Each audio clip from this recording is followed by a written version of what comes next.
Hello student, स्वागत है आपका अपने यूट्यूब चैनल एपेक्स लर्नर्स पर।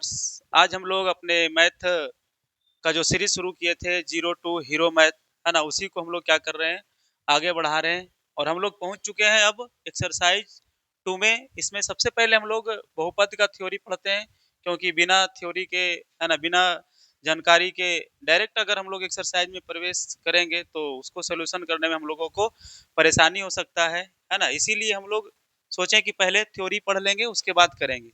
हम जब एक्सरसाइज 1 पढ़ रहे थे उससे पहले भी थ्योरी पढ़े थे। वहां पर यूक्लिड विभाजन, है ना, एल्गोरिथ्म जिसको यूक्लिड डिवीजन लेमा कहा जाता है, उसको पढ़े थे। कुछ संख्याएं पढ़े थे, अब आज गुणनखंड किसे कहते हैं ये पढ़े थे। तो उसी तरह से बहुपद को शुरू करने से पहले, है ना, बहुपद के कुछ उदाहरण, डिफिनेशन, है ना, किसे बहुपद कहेंगे, किसे बहुपद नहीं कहा जाएगा, बहुपद के प्रकार, है ना, कौन कौन बहुपद हो सकता है, कौन बहुपद नहीं हो सकता है। ठीक है, इस तरह से, है ना, हम लोग पूरा पढ़ने वाले हैं थ्योरी आज। तो उम्मीद करते हैं आप वीडियो को पूरा देखिएगा। ठीक है, और हाँ, हम लोग बहुत जल्द ही अपना लाइव क्लास भी शुरू करने वाले हैं। ठीक है ना, एक आध दो वीडियो अभी रिकॉर्डेड फॉर्म में जाएगा, उसके बाद हम लोग लाइव क्लास भी शुरू करेंगे। ठीक है, तो शुरू करते हैं, है ना। यहाँ पर देखिए, सबसे पहले दिया गया है, यहाँ दिया गया है कि बहुपद, थ्योरी लिखा हुआ है, बहुपद लिखा हुआ है, बहुपद को कहा जाता है पॉलिनोमियल। ठीक है, अब इसका डिफिनेशन क्या लिखा गया है, डिफिनेशन लिखा गया है कि एक ऐसा बीजीय व्यंजक जिसमें चर, है ना, चर जैसे एक्स वाई, जो ए बी सी डी वाले जितना भी लेटर होता है, X Y A B C D F, है ना, जेड, ऐसे जेड तक जितना भी मतलब कि लेटर है आपका, उसको क्या बोलेंगे, चर बोलेंगे। अभी बता देंगे आपको चर क्या होता है, चर क्या होता है। तो वो चर है एक्स वाई की घात हमेशा एक पूर्ण संख्या होती है, क्या कहलाता है, बहुपद कहलाता है। मतलब सीधा सीधा अर्थ होगा इसका कि अगर कोई बीजीय व्यंजक है, ठीक, अगर उसका घात क्या होगा, एक पूर्ण संख्या होती, तभी उसको हम लोग क्या कहेंगे, बहुपद कहेंगे। जैसे यहाँ पर एक बहुपद लिखा गया है, यहाँ पर 2x² प्लस 2x², ना, थोड़ा सा इसका कलर चेंज कर लेते हैं, देख लीजिए, 2x² प्लस, है ना, 5x और -3 लिखा गया, और ब्रैकेट में यहाँ पर लिखा गया कि ये बहुपद है। कारण क्या है, कारण यही है कि इसका जो घात है ना, जैसे यहाँ पर घात दे रखा है 2x के पावर 2 है, या 5x के पावर एक कुछ नहीं, तो यहाँ पर एक ले सकते हैं। ठीक है, तो यहाँ पर जो पावर है, चाहे 2 हो चाहे 1 हो, है ना, ये कैसी संख्या है, तो एक पूर्ण संख्या है ना। पूर्ण संख्या होल नंबर किसे कहा जाता है, तो वैसी संख्या, है ना, जो कहाँ से शुरू हो, स्टार्टिंग कहाँ से होता है, जीरो से, जीरो एक दो, है ना, या ऐसे भी बोल सकते हैं जो हमारे पास नेचुरल नंबर है, प्राकृतिक संख्या है, उसके आगे हम लोग क्या करेंगे, उसके आगे शून्य को शामिल कर लेंगे, तो वो जो हमारा ग्रुप प्राप्त होगा, एक पूर्ण संख्या का क्या होगा, ग्रुप ग्रुप प्राप्त होगा। ठीक है, यहाँ पर थोड़ा सा देख लीजिए आप, है ना। तो सबसे पहले हम लोग थोड़ा सा चर्चा कर लेते हैं चर और अचर का। ठीक है ना, एक होता है आपका चर और एक होता है आपका अचर। ठीक, एक चर होता है और एक क्या होता है, अचर होता है। चर हम आपको बताए थे, चर में क्या आएगा आपका, ए बी सी डी वाले लेटर्स आ जाएंगे, जैसे एक्स वाई जेड, है ना, और भी ले सकते हैं यहाँ पर बी, है ना, सी, ईटीसी। लेकिन जो अचर होता है, अचर मतलब जो बदलता नहीं है उसका मान, उसे अचर कहते हैं। चर जो वेरिएबल होता है, मतलब जो बदल जाए, उसके इस सब का जो मान है ना बदलेगा, लेकिन जो अचर होगा उसका मान नहीं बदलेगा, प्रॉपर वही रहेगा। और जितनी भी हमारी संख्याएं, नंबर्स है ना, 1 2 3 4, है ना, ये सारी नंबर क्या होते हैं, आपका अचर होते हैं। पता चल गया होगा चर अचर क्या होता है। तो देखिए, चर चर के चर के ऊपर जो घात होगा ना, वो कैसा होना चाहिए, एक पूर्ण संख्या होना चाहिए, तभी हम उसको क्या कहेंगे, बहुपद कह पाएंगे, ऐसे बहुपद हम नहीं कहेंगे। यहाँ पर देखिए, बहुत ही इंपॉर्टेंट पॉइंट को मैंने लिखा है नोट करके। ठीक, एग्जाम में ऑब्जेक्टिव टाइप क्वेश्चन में आता है कि निम्न में से कौन, है ना, बहुपद नहीं है, या निम्न में से कौन बहुपद है, ऐसे करके आता है। तो एक तो आपको याद रखना है कि जो चर का बहुपद में चर का घात तो एक पूर्ण संख्या होता है, ये बात याद रख लीजिएगा। दूसरा बात क्या याद रखना है, जो चर की घात होगा, ऋणात्मक या भिन्न, ऋणात्मक या भिन्न, है ना, हो तो वह बहुपद नहीं होगा। क्या लिखा गया है, अगर अगर चर का घात जो है ना, ऋणात्मक में हो, मतलब माइनस हो, निगेटिव हो, और क्या हो, भिन्न में हो, मतलब बटा में हो, है ना, 3/2, 5/7, 7/5, है ना, फिर आगे 3/8, इस तरह से करके हो, या माइनस ऋणात्मक वाली संख्या हो, तो वो क्या होगा, बहुपद नहीं होगा। जैसे यहाँ पर देखो, लिखा गया है x के पावर -1 और एक लिखा गया है √x। ये जो x के पावर -1 है ना, यहाँ पर घात की बात करेंगे, इसके अगर हम लोग घात की बात करेंगे तो क्या हो गया, -1 हो जाएगा। यहाँ पर जो आपका अंडर रूट एक्स लिखा गया है, ये जो रूट है ना, रूट का मतलब ही होता है 1/2। मतलब यहाँ पर एक्स के पावर क्या है, यहाँ पर एक्स के पावर क्या है, 1/2 है। तो ये कैसी संख्या हो गई, ये हो गई, है ना, ये जो संख्या लिखे हैं ये संख्या हो गई आपकी भिन्न। कैसी संख्या, भिन्न संख्या, भिन्न संख्या हो गई। और यहाँ पर जो संख्या हो गई ये कैसी संख्या हो गई, निगेटिव, है ना, ऋणात्मक हो गई, ऋणात्मक। तो ना तो ऋणात्मक चाहिए, यहाँ पर देख लो लिखा गया, ना तो हमको ऋणात्मक चाहिए और ना ही क्या चाहिए, भिन्न चाहिए। अगर ऐसे पावर में आ जाता है ऋणात्मक या भिन्न वाली संख्या तो हम उसे क्या कहेंगे, बहुपद नहीं कहेंगे। ठीक है, अब आगे बढ़ते हैं हम लोग, देखते हैं अपना नेक्स्ट। जैसे यहाँ पर लिखा गया बहुत सारा, जैसे x के पावर 0 है, 3 है, रूट एक्स है, x पावर -7 है, 1/x है, 3/2 है। अब इसमें देखो पहले हम इसका घात निकाल लेते हैं। अगर इसके घात की बात करेंगे तो घात इसका क्या हो जाएगा, 0 हो जाएगा। अगर इसका घात की बात करेंगे तो इसके पावर में कितना दिया हुआ, 3 दिया हुआ है ना। इसका घात की बात करेंगे तो अभी बताया ना, रूट का मतलब, रूट का मतलब क्या हो जाता है ना, रूट का मतलब होता है, रूट का मतलब होता है मेरे भाई 1/2, है ना, 1/2, 1/2। ठीक है, तो ये जो इस पे इसके ऊपर जो घात होगा ना क्या हो जाएगा, 1/2 हो जाएगा। इसके ऊपर घात देख लो क्या है, इसके ऊपर जो घात हो जाएगा -7 हो जाएगा।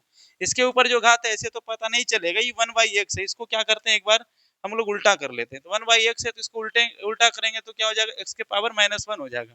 अब हमसे पूछ लेगा कि इसका घात क्या है, तो एकदम आराम से बता सकते हैं -1 है। इसका घात क्या है, इसका घात है मेरे भाई 3/2, है ना, 3/2। ठीक है, 3/2।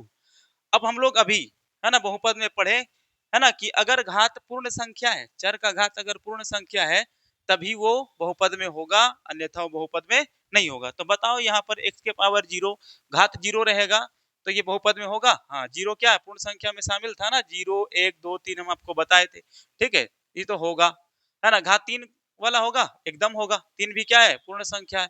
घात 1/2 वाला होगा, नहीं। ये नियम जो भी बताए थे इसको पढ़ लीजिए, अपने खुद समझ में आ जाएगा, है ना। देखो, भिन्न हो तो या ऋणात्मक हो तो, है ना, वह बहुपद नहीं होगा। तो क्या आगे वाला बहुपद होगा, यहाँ पर 1/2 वाला बहुपद होगा, नहीं होगा, है ना। ऋणात्मक होगा तो भी बहुपद नहीं होगा, ये भी ऋणात्मक है, बहुपद नहीं होगा। ये देखो भिन्न मिल गया, बहुपद होगा, नहीं होगा, है ना। तो दो सिर्फ क्या हो सकता है आपको, बहुपद हो सकता है, क्योंकि x के पावर 0, 0 भी एक पूर्ण संख्या और 3 भी क्या है, एक पूर्ण संख्या है। ठीक है, बाकी देख रहे थे तो हमको ये भिन्न संख्या मिल रहा था या ऋणात्मक वाली नेगेटिव नंबर्स मिल रहा था, तो ये सब बहुपद में नहीं होगा। ठीक है, आगे देखते हैं। एक्स्ट्रा एग्जाम्पल में दिया गया है, इसमें आपको देखना है कि कौन है जो आपका बहुपद है मेरे भाई और कौन बहुपद नहीं है। ठीक है, तो देख लो यहाँ पर, है ना, देख ही लेते हैं एकदम आराम से। यहाँ पर देखो दिया गया x के पावर 2 + 5x + 3, है ना। बताओ ये बहुपद है या नहीं, है ना। कौन कौन सहमत है कि ये बहुपद है और कौन कौन है जो बहुपद नहीं है, बताइएगा, है ना। तो हम अपने जो रूल पढ़े, नियम पढ़े, उसको दिमाग में लाएंगे। अगर चर के पावर पूर्ण संख्या होगा तो बहुपद होगा। अगर चर के पावर पूर्ण संख्या नहीं है, अगर वो ऋणात्मक संख्या है या वो भिन्न संख्या है ना, तो बहुपद नहीं होगा। तो यहाँ पर देख लो ना, चर के पावर क्या हो गया, इसके पावर 2, तो 2 तो आपको पूर्ण संख्या है, इसके पावर कुछ नहीं तो 1 है, तो 1 भी कैसी संख्या, पूर्ण संख्या है। ठीक है ना, तो यहाँ पर ये आराम से बोल सकते हैं बहुपद है, बहुपद है, हमको कोई दिक्कत नहीं है इसमें। ठीक है, अब इसमें आ जाओ, पी एक्स बराबर एक्स के पावर 2 -2√x, है ना, 2√x दिया है और प्लस में क्या दिया, 5 है। यहाँ पर बोलेंगे कि देख लो ये तो पूर्ण संख्या है इसके पावर में, लेकिन जो 2x लिखा गया है ना, और रूट का मतलब बताए थे, रूट का मतलब बताए थे क्या होता है, 1/2 होता है। तो अगर हम इसको और वेरीफाई करके लिखेंगे, यही समीकरण को हम लोग और वेरीफाई करके लिखेंगे तो ये एक्स स्क्वायर माइनस, है ना, 2x के पावर क्या हो जाएगा, 1/2, और प्लस में क्या हो जाएगा, 5 हो जाएगा। अब यहाँ पर देख लीजिए क्या बोले थे कि भिन्न वाली संख्या अगर चर के ऊपर है तो बहुपद होगा, नहीं होगा बहुपद, तो लिख देंगे कि बहुपद, बहुपद नहीं है। बहुपद क्या है, नहीं है, ये बहुपद होगा ही नहीं। अब यहाँ पर देख लो, क्या ये बहुपद होगा, तो ये बहुपद होगा क्योंकि यहाँ भी पूर्ण संख्या है। अब देखो ये जो रूट है ना, ये रूट जो रूट लगा है सिर्फ चर पर लगा है, चर पर बोलते हैं, अचर पर लगा है। मतलब कि जो आपका 1 2 3 है ये अचर नंबर, अचर पर लगा है।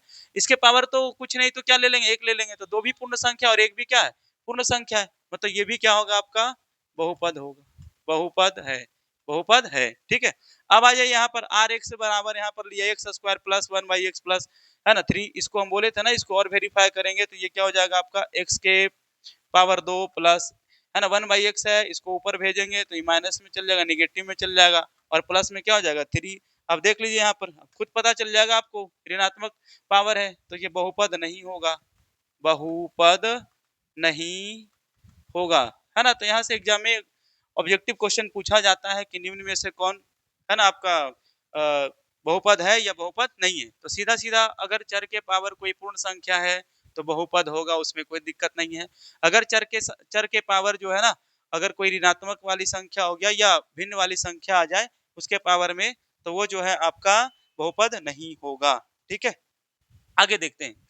अगला देखिए दिया गया है हम लोग का यहाँ पर बहुपद के प्रकार, है ना, types of polynomial, types of polynomial, types of polynomial, है ना, बहुपद के प्रकार। तो यहाँ पर देखो बहुपद लिखा गया है, बहुपद कितने प्रकार के हैं, तो बहुपद को जो यहाँ पर है ना दो प्रकार में बांटा गया है, एक पद के आधार पर और दूसरा घात के आधार पर। ठीक, पद के आधार पर बांटा गया और किसके आधार पर, घात के आधार पर। तो पद के आधार पर भी देख लीजिए 3 प्रकार के हैं, है ना, एक पदी बहुपद है, दूसरा द्विपदी बहुपद है, और तीसरा, है ना, त्रिपदी बहुपद है। ठीक है, एक पदी बहुपद किसे कहेंगे, जब बहुपद में केवल एक ही पद होगा तो क्या कहलाएगा, एक पद ही कहलाएगा। अब जैसे कोई यहाँ पर लिख दे, है ना, उदाहरण के लिए यहाँ पर जैसे ले लेते हैं, जैसे लिख दे 3x², इसमें केवल और केवल एक ही पद है, एक पद ही कहलाएगा। और द्विपदी में क्या होगा, दो पद होगा, जैसे यहाँ पर लिख देगा 3x² + 5, तो कितना पद हो गया, एक पद ए हो गया, एक पद ए हो गया, दो पद हो गया, इसको क्या बोलेंगे हम लोग, द्विपदी बोलेंगे। अब बात आएगा त्रिपदी का, तो ले लेते हैं, है ना, 2x² + 5x और +3, है ना, 2x² + 5x + 3। तो इसमें पूछे कितना पद है, तो 1 2 3, तो कितना पद हो गया, 3 पद हो गया, तो इसको क्या बोलेंगे हम लोग, त्रिपदी बोलेंगे। ठीक है ना, तो पद के आधार पर जो हम लोग बहुपद को बांटे हैं वो एक पदी, द्विपदी और त्रिपदी में। एक बांटे हैं घात के आधार पर, तो घात के आधार पर भी जो आपका बहुपद है ये 3 प्रकार के होता है, घात के आधार पर भी 3 प्रकार के। पहला, एक घाती बहुपद, अगर उस बहुपद का घात क्या है, एक है, तो एक घाती बहुपद कहलाएगा। दूसरा क्या है, द्विघाती बहुपद है, अगर उस पद का घात 2 है तो द्विघाती बहुपद कहलाएगा। एक आपका दिया गया है त्रिघाती बहुपद, तो त्रिघाती बहुपद अगर है ना, घात क्या आपका 3 है, तो कैसा बहुपद कहलाएगा, वो त्रिघाती बहुपद कहलाएगा। एक घाती बहुपद का जो आपका एग्जाम्पल हो जाएगा, जैसे यहाँ पर ले लो 2x, सिर्फ क्या ले लो 2x, है ना, या 2x प्लस क्या ले लेते हैं, 5 ले लेते हैं, 2x + 5 ले लेते हैं। अब यहाँ पर देखते हैं कि x के पावर कुछ नहीं तो क्या है, एक है, और यहाँ पर घात 1 है, तो घात 1 हो गया तो कैसा बहुपद हो जाएगा, ये एक घाती बहुपद हो जाएगा। और भी ले सकते हैं आप 3x + 2, 5x + 7, ऐसे करके आप बहुत सारे ले सकते हैं। ठीक है, एक है आपका द्विघातीय बहुपद, मतलब कि घात कितना होना चाहिए, 2। जैसे यहाँ पर लिखते हैं, है ना, x² + 5x, x² प्लस, है ना, क्या हो जाएगा 5x + 3, है ना, तो इसको क्या बोलेंगे हम लोग, द्विघातीय बहुपद कहेंगे, क्योंकि इसमें जो घात है ना, जो इसमें घात है ना, इसमें जो घात है कितना है, 2 है, इसीलिए इसको क्या बोलेंगे, द्विघातीय बहुपद बोलेंगे। एक है आपका त्रिघातीय बहुपद, त्रिघातीय बहुपद में बहुपद का घात कितना होना चाहिए, 3 होना चाहिए, है ना। यहाँ पर ले सकते हैं 5x³ + 7x² + 2x प्लस में क्या हो जाएगा, 1 हो जाएगा, है ना। यहाँ पर देख लो बहुपद का जो घात है, अधिकतम घात कितना है, अधिकतम घात 3 है, तो ये कैसा बहुपद हो जाएगा आपका, त्रिघातीय बहुपद हो जाएगा। अब ये सब का जो है ना, ये सब का मतलब कि व्यापक रूप भी पूछ लेता है, या मानक रूप, स्टैंडर्ड, है ना, फॉर्म पूछ लेता है इस सब का, के मानक रूप क्या होगा या व्यापक रूप क्या होगा। तो थोड़ा सा हम लोग, है ना, लिख ही लेते हैं इसको, एक घाती बहुपद का, द्विघाती बहुपद का। तो सबसे पहले लिख लेते हैं एक घाती बहुपद का। ठीक है, एक घाती बहुपद, एक घाती बहुपद का क्या लिखते हैं, व्यापक रूप लिखते हैं, व्यापक रूप, व्यापक रूप क्या होगा, एक घाती बहुपद का व्यापक रूप, इसका होगा ax प्लस में हो जाएगा b, ax प्लस क्या होगा, b होगा, ax प्लस क्या होगा, b होगा, और जहां a is not equal to क्या होना चाहिए, 0 होना चाहिए, a is not equal to 0। और एक घाती बहुपद को हम लोग रैखिक बहुपद भी बोल सकते हैं, अगर इसका पूछेगा इसका अन्य नाम क्या है, तो क्या बोल सकते हैं इसको, रैखिक बहुपद, है ना, रैखिक बहुपद हम लोग क्या कर सकते हैं, इसको बोल सकते हैं। तो ये जो रूप लिखे है ना, है ना, यहाँ पर अभी जो हम लोग इसका रूप लिखे हैं, ठीक है, यहाँ पर जो ये रूप लिखे हैं, ये जो फॉर्म लिखे हैं यहाँ से यहाँ तक, ए एक्स प्लस बी, और ए बराबर क्या होना चाहिए, नहीं जीरो होना चाहिए। अगर ए बराबर जीरो हो जाएगा तो पूरा गुना होकर जीरो हो जाएगा, तो सिर्फ प्लस बी बचेगा, तो इसको तो हम लोग बोल सकते हैं नहीं, ठीक है। उसी प्रकार से दूसरा देख लो, है ना, दूसरा क्या हो जाएगा, दूसरा क्या था, द्विघाती बहुपद, द्विघाती बहुपद। तो द्विघाती बहुपद है ना, इसका देख लेते हैं हम लोग सबसे पहले व्यापक रूप, व्यापक रूप। तो द्विघाती बहुपद का जो व्यापक रूप होता है, ये होता है ए एक्स स्क्वायर, है ना, प्लस बी एक्स प्लस क्या होगा, सी होगा। यहाँ भी वही बात होगा कि ए बराबर क्या होना चाहिए, है ना, नहीं जीरो होना चाहिए, ठीक है। उसी तरह से इसको भी हम लोग क्या करते हैं, थोड़ा सा, है ना, बॉक्स में बंद ही कर लेते हैं, ठीक है, बॉक्स में इसको बंद कर लेते हैं। यहां से यहां तक आपको क्या करना है, याद रखना है, ठीक। आगे देख लीजिए नंबर 3, नंबर 3 में क्या होगा, त्रिघाती बहुपद। नंबर 3 में क्या है, त्रिघाती बहुपद है, त्रिघाती बहुपद। और त्रिघाती बहुपद का व्यापक रूप क्या होता है, देख लो इसको, इसका जो है ना व्यापक रूप देख लीजिए, इसका व्यापक रूप होगा, है ना, A X cube plus B X square और प्लस सी एक्स, और प्लस क्या होता है डी। यहाँ भी A is not equal to क्या होगा, जीरो होगा, है ना, तभी हम उसको क्या बोल सकते हैं, तभी हम उसको, है ना, त्रिघाती बहुपद बोल सकते हैं, तभी उसको क्या कह सकते हैं, त्रिघाती बहुपद कह सकते हैं। तो ये जो इसका व्यापक रूप है ना, आपको एकदम अच्छे तरीके से याद होना चाहिए। अभी और इसमें जैसे जैसे चैप्टर पढ़ेंगे, जो थ्योरी आएगा, जो फॉर्मूला आएगा, जैसे विशुन्यकों का, है ना, संख्या यहाँ से आएगा, अल्फा प्लस बीटा बराबर क्या होता है, ये सब आएगा, तो वो चैप्टर पढ़ने के पहले थोड़ा सा हम लोग क्या कर लेंगे उसको, है ना, कर लिया करेंगे, ठीक है।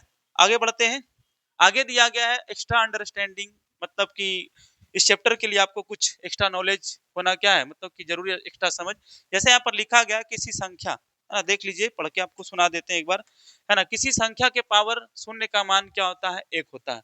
मतलब कोई भी संख्या हो, एक्स वाई जेड या 100, कोई भी हो। जैसे यहाँ पर लेते हैं एक्स के पावर जीरो, है ना, यहाँ पर ले लेते हैं 75 के पावर जीरो, यहाँ पर ले लेते हैं 2x के पावर, एक मिनट रुक जाओ, है ना, 2x नहीं, है ना, 2 के पावर क्या ले लेते हैं, जीरो ले लेते हैं। यहाँ पर आप y के पावर भी क्या ले लेते हैं, जीरो ले लेते हैं। तो यहाँ से किसी भी संख्या के पावर अगर शून्य है, घात में शून्य है ना, तो वो संख्या का जो वैल्यू होगा क्या होगा, एक होगा। जैसे x के पावर जीरो का मान क्या होगा, एक होगा। 75 के पावर जीरो का मान भी क्या होगा, एक होगा। 2 के पावर जीरो का मान भी क्या होगा, एक होगा। y के पावर जीरो का मान भी क्या होगा, एक होगा, है ना। तो किसी भी संख्या के पावर शून्य है तो उसका वैल्यू क्या होता है, आपका 1 होता है, ठीक है। नेक्स्ट देख लेते हैं। आगे दिया गया यहाँ पर बहुपदों का घात, बहुत जरूरी है बहुपदों का घात। तभी हम लोग बहुपद पढ़ ही रहे थे, घातीय द्विघातीय त्रिघातीय। तो चर के सबसे बड़ी घात को, जो चर है ना, X Y Z B C A, है ना, ऐसे जेड, जेड तक कोई भी लेटर है वो चर है आपका, है ना। तो चर के सबसे बड़ी घात को ही क्या कहा जाता है, बहुपद की घात कहा जाता है, ठीक है। तो यहाँ पर देखो डिफिनेशन लिखा गया है, डिफिनेशन एक बार पढ़ लो कि चर के सबसे बड़ी घात को बहुपद की क्या कहते हैं, घात कहा जाता है। यहाँ पर देखो एक बहुपद लिखा गया है, एक्स के पावर 4 माइनस, है ना, एक्स के पावर 4 माइनस 2x क्यू और प्लस 5x स्क्वायर और माइनस 3x प्लस 1। यहाँ पर देखो घात कुछ नहीं तो क्या होगा, आपका 1 होगा। पूछेगा कि ये जो बहुपद है ना, इसमें सबसे बड़ी घात बताइए, तो क्या बताया आपको, है ना, किसकी सबसे बड़ी घात, चर की सबसे बड़ी घात। चर क्या आपका यहाँ पर, चर एक्स है, तो ये जो एक्स है ना, इस एक्स का सबसे बड़ी घात है क्या यहाँ पर, तो देखो एक्स का सबसे बड़ी घात क्या मिलेगा, चर मिलेगा, है ना। तो इस बहुपद का घात पूछेगा तो क्या होगा, इसका घात पूछेगा तो हो जाएगा आपका 4, ठीक है। उसी तरह से देखो एक चर यहाँ पर y है ना, तो y की पावर 40 प्लस 20y लिखा है, तो पूछेगा यहाँ पर ना कि ये जो आपका बहुपद है इसका सबसे बड़ी घात क्या है ना, यह बहुपद का घात क्या होगा। तो चर के सबसे बड़ी, यहाँ पर चर क्या है, y है, यहाँ भी क्या y है, चर y है। तो यहाँ पर घात क्या है, 1 है, लेकिन यहाँ पर घात क्या 40 है, तो सबसे बड़ी घात क्या होगी, दोनों में से सबसे बड़ी 40 हुआ ना, तो घात क्या हो जाएगा, यहाँ पर बहुपद का घात हो जाएगा आपका 40। उसी तरह से देखो इसके पावर कुछ नहीं तो क्या है, 1 है, और 7x माइनस 5 दिया गया है, तो यहाँ पर चर x है और x के पावर में 1 है और यही सबसे बड़ी भी है, ठीक है। एक ही तो चर है इसमें, है ना, माइनस एक ही चर का पावर है, x के पावर 1, तो यहाँ पर घात भी क्या हो जाएगा आपका 1 ही हो जाएगा, है ना। उम्मीद करते हैं आपको समझ में आ रहा होगा कि बहुपदों का घात क्या होता है, ठीक है। पावर्स ऑफ जो आपका पावर ऑफ जो पॉलिनोमियल्स है वो क्या होता है, तो चर के सबसे बड़ी घात को ही क्या कहते हैं हम लोग, बहुपद की घात कहते हैं। यहाँ पर आपको एग्जाम्पल बताए हैं, ठीक है। आगे देखिए, है ना, यही तक है हम लोगों का, है ना, जो थ्योरी था, थ्योरी का जो पार्ट था आज, है ना, यहीं तक था। कुछ बेसिक बेसिक बातें हम आपको बताए हैं बहुपद के बारे में। उम्मीद करते हैं आपको वीडियो अच्छा लगा होगा, है ना। अगर वीडियो आपको अच्छा लगता है तो कृपया, है ना, आप कमेंट बॉक्स में कमेंट जरूर करें कि हम जो पढ़ाते हैं आपको कैसा लगता है, ठीक है। और आपको और किस किस विषय पर, है ना, मतलब कि पढ़ना है, कौन कौन से सब्जेक्ट की आपको तैयारी करनी है, हमारे साथ जुड़े हैं तो जरूर हमको कमेंट बॉक्स में लिख के बताइएगा। और लाइक बटन को जरूर जरूर दबाइएगा। और चैनल पर नए हैं तो एक ही बात बोलेंगे, आप चैनल को सब्सक्राइब जरूर कर लीजिएगा। Thank you.